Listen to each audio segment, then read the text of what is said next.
Good morning, students. Today, I, Dr. Sangeeta Rautela, working in Government College Sambar Lake, shall be discussing Kamala Das' poem My Grandmother's House, which is prescribed in BA Part Second Year's second paper of English Literature. I shall begin with a brief introduction to the Indian English poetess Kamala Das, who was born on 31st of March 1934 and is popularly known by her pen name Madhavi Kutte. She died at the age of 75 at a hospital in Pune. First of all, I shall just read out the poem for you, and after that, I shall explain it in detail. So here's the poem, My Grandmother's House. There is a house now far away where once I received love. That woman died, the house withdrew into silence. Snakes moved among books. I was then too young to read, and my blood turned cold like the moon.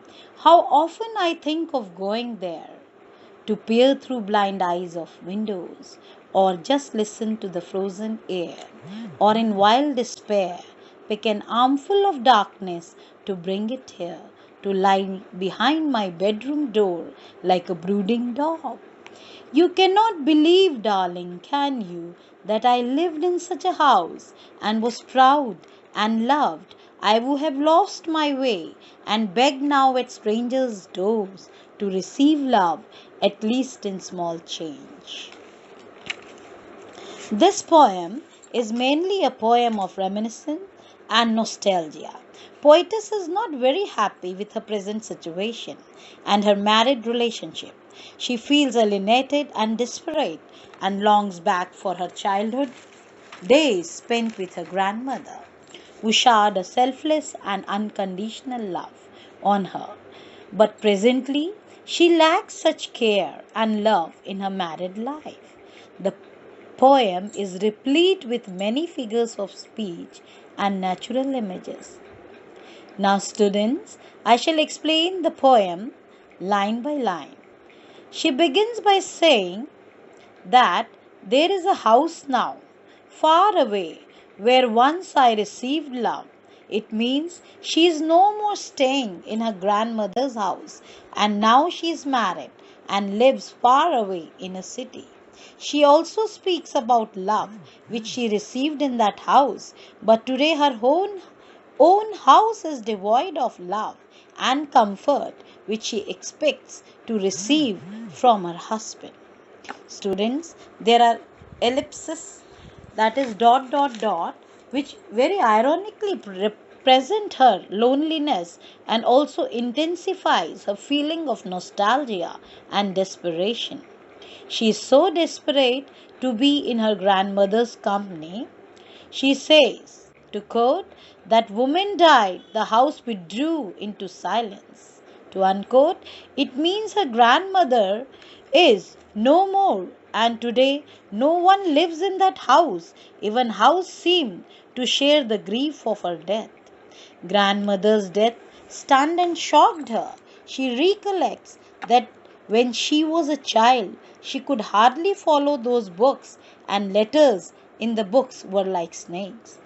Poetess here uses simile when she further says that her blood turned cold like the moon. That means after her grandmother passed away, her feeling and warmth seemed to be dead.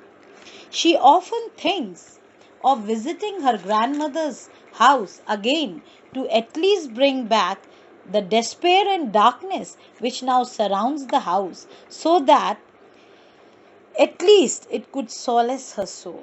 Here, the poetess beautifully uses the visual imagery of death in desperation when she says, to quote, to peer through blind eyes of windows, unquote, or just, to quote, listen to the frozen air, unquote, in her grandmother's house.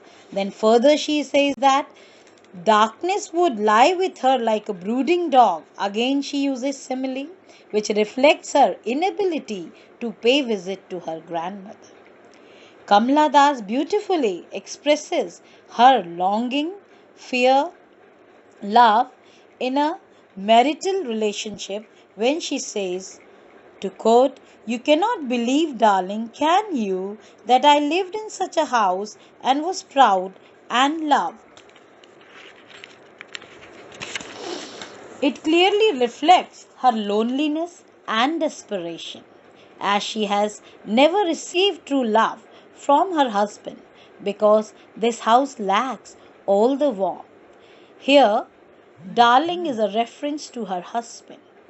The last three lines again relate to her extramarital affairs when she says, to quote, "I who have lost my way and beg now at strangers' doors to receive love, at least in small change." There is a question mark to unquote.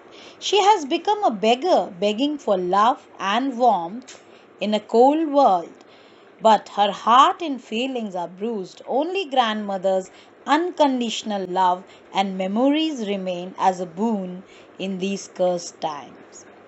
So, here I put an end to the explanation. Thank you, students, for your patience. Thanks again.